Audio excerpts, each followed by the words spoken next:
నమస్తే, welcome to our channel.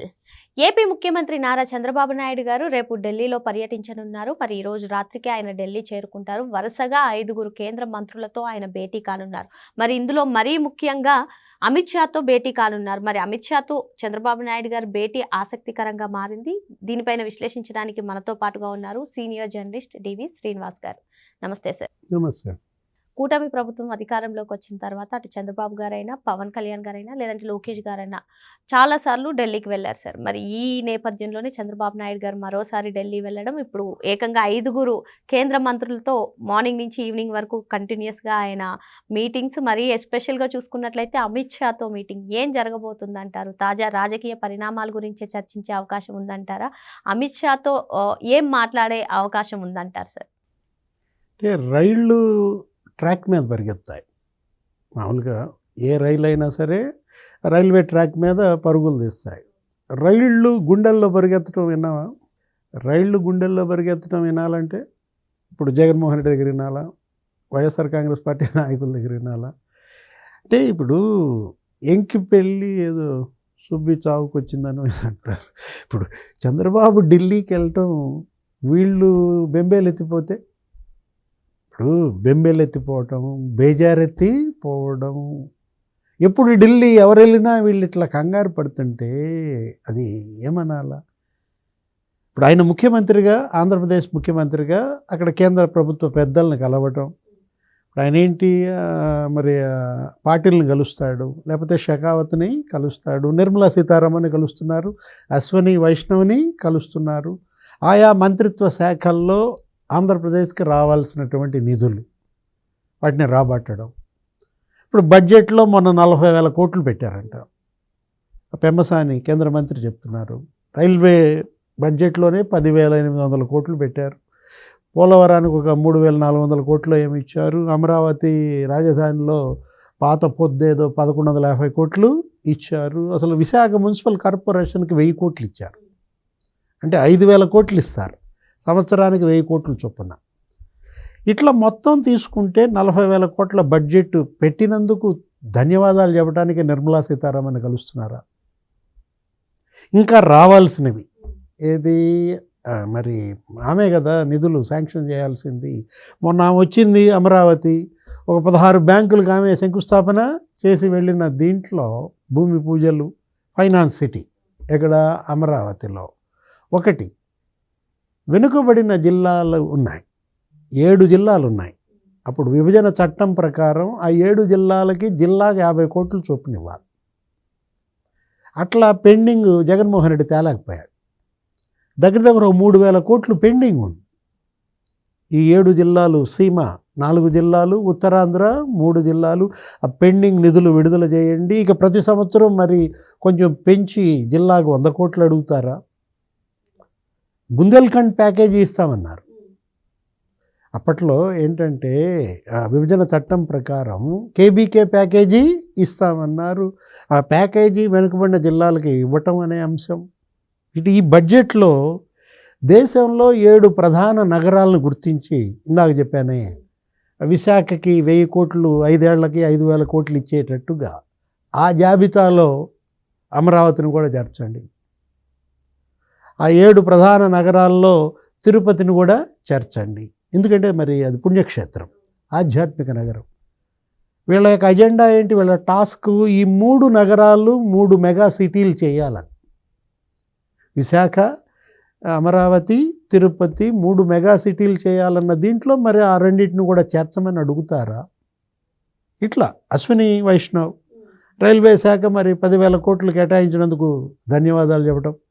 గత ఏడాది కన్నా 1000 కోట్లు ఎక్కువ పెట్టారంట. అసలు దేశంలో ఏ రాష్ట్రానికి ఇన్ని నిధులు ఇవ్వలేదంటున్నారు. దాంతోపాటు ఇప్పుడు రైల్వే జోన్ అది కూడా అయిపోతుంది. విశాఖ రైల్వే జోన్ మరి శరవేగంగా జరుగుతుంది. మరి దాని ప్రారంభోత్సవాలు అవి కూడా రెడీ అవుతున్నటువంటి దీంట్లో ఒక 90,000 కోట్లతో ఇక్కడ పనులు జరుగుతున్నాయండి రైల్వేకి సంబంధించి. రోడ్డు ప్రాజెక్టులకు సంబంధించి ఒక 80,000 కోట్లతో పనులు జరుగుతున్నాయి. అంటే పనులు ముమ్మరంగా సాగుతున్నాయి. కేంద్రం నిధులు పుష్కలంగా ఇస్తోంది. అభివృద్ధి ఇవాళ మనం చూసాం, డబల్ ఇంజన్ బుల్లెట్ ట్రైన్ స్పీడ్తో వెళ్తున్న దీంట్లో నువ్వు అనేదేంటి? మీరు అభివృద్ధి, సంక్షేమం, మేనిఫెస్టో, హామీలు, డబల్ ఇంజిన్ గురించి చెబుతున్నారు. మరి అరాచక శక్తుల గురించి ఏంటి?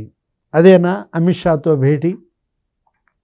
కేంద్ర హోంశాఖ మంత్రి మరి అమిత్ షాతో సీఎం భేటీ అంటే అభివృద్ధి నిలబడాలన్నా, సంక్షేమం పేదలకు అందాలన్నా అసలు చేయాల్సిన మొదటి పనే అది. ఏది? అరాచక శక్తుల్ని కనుక అణిచేయకపోతే ఏం చేస్తారు? ఈ కట్టిన బిల్డింగులు పాడు పెడతారు, లేకపోతే ఆ బిల్డింగులు కూలగొడతారు.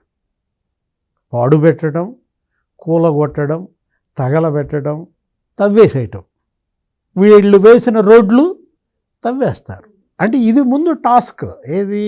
ఇప్పుడు చంద్రబాబు ఢిల్లీ పర్యటన మీద లేదు ఎవరి కళ్ళు. అశ్విని వైష్ణవ్, లేకపోతే పాటిల్, లేకపోతే నిర్మలా సీతారామన్ దీని గురించి ఎవరు చర్చించట్లా, ఆలోచించట్లా. అవన్నీ అవి మామూలే. ఇప్పుడు ఆ నిధులకు సంబంధించి మాకు వెజిటేరియన్ వద్దు, నాన్ వెజ్ గురించి చెప్పండి అంటున్నారు. ఏది? ఈ అరాచక శక్తుల అణిచివేత జరుగుద్దా లేదా? ఇప్పుడు కల్తీ మద్యం సిట్ దర్యాప్తు మరి మనం చూసాం. ఏంటి? 16 మంది ఏమో అరెస్ట్ అయ్యారు. మిథున్ రెడ్డి అరెస్ట్ అయ్యి బెయిల్పై వచ్చాడు. చెవిరెడ్డి భాస్కర్ రెడ్డి కూడా అరెస్ట్ అయ్యాడు, మొన్న ఏదో బెయిల్పై వచ్చాడు. అసలు జగన్ సీఎంగా ఆయన ఆ CMO principal secretary Dhanunjaya Reddy, లేకపోతే ఆయన ఓఎస్డి కృష్ణమోహన్ రెడ్డి, ఆయన సిమెంట్ ఫ్యాక్టరీ బాలాజీ గోవిందప్ప, ఇంతమంది అరెస్ట్ అయ్యి సీఎం ఆ విధంగా ఈ మద్యం పాలసీ మార్చిందే సీఎం కదా అప్పుడు జగన్మోహన్ రెడ్డి. మరి ఆయనపై చర్యలేవి? అంటే మద్యం కుంభకోణంపై దర్యాప్తు అంతిమ లబ్ధిదారి దగ్గర చేరల. తాడేపల్లి ప్యాలెస్ తలుపు రేపు రేపు రేపు అన్నారు, అసలు తలుపు తడతం మానేశారు. ఆ దగ్గరకు కూడా వీళ్ళు వెళ్ళటంలా. అది అట్లా ఉంది. ఇప్పుడు ఇది కల్తీ నెయ్యి కేసు వచ్చింది. ఏంటి? ఇప్పుడు తిరుపతి మహాప్రసాదం లడ్డు, అయోధ్యలో లడ్లు కూడా మరి మేము మంచి నెయ్యితో చేశామని పేరుని నాని భూమన కరుణాకర్ రెడ్డి చెప్తున్నాడు. ఆ 1,00,000 లడ్లు మాత్రం మంచిగా చేశామండి, మిగతా 20 కోట్ల లడ్లు కల్తీ అని వాళ్ళే చెప్తున్నటువంటి దీంట్లో ఆ కల్తీ నెయ్యి, ఆ స్కామ్, అది ఈడీ ఎంటర్ అయింది దానిలో కూడా. ఇప్పుడు ఆ హవాలా, ఇప్పుడు ఆ 250 కోట్ల దాంట్లో మరి ఆ హవాలా వ్యాపారులు కొంతమంది పేర్లు కూడా వచ్చాయి. ఎవరు? ఆశిష్ అగర్వాల్, రిషబ్ జైన్, లాలూభాయ్ పటేల్ అని, ఇట్లా ఇంతమంది హవాలా మర్చెంట్స్ వాళ్ళు దీనిలో ఇన్వాల్వ్ అయినప్పుడు ఈడీ ఈసీఐఆర్ నమోదు చేసింది. ఇది కూడా అధికారులనే బలిపెట్టి అసలు నేరస్తుల్ని తప్పిస్తే ప్రజలకి మరి వెళ్ళే సందేశం ఏంటి? ఏంటి? సింగాల్ మీద వేటు, ధర్మారెడ్డో లేకపోతే బాలాజీ అరెస్టో లేకపోతే వాళ్ళ మీద వేటో, అది జరగాల్సిందే. తప్పు చేసిన అధికారులకు శిక్ష పడుతూ ఆ అధికారులతో తప్పు చేయించిన నాయకులు, పాలకులు, అప్పటి పాలక వర్గం, సుబ్బారెడ్డి, ఏంటి ఆయన పరిస్థితి?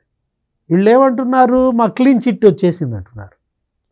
అసలు ఎంత వితండవాదానికి దిగారు అంటే, ఇప్పుడు భూమన కరుణాకర్ రెడ్డిని, సుబ్బారెడ్డిని అరెస్ట్ చేయలేదంటే, వాళ్ళ పేర్లు ఛార్జ్ షీట్లో పెట్టలేదంటే క్లీన్ చిట్ ఇచ్చినట్టేగా అన్నాడు జగన్మోహన్ రెడ్డి అన్నాడు.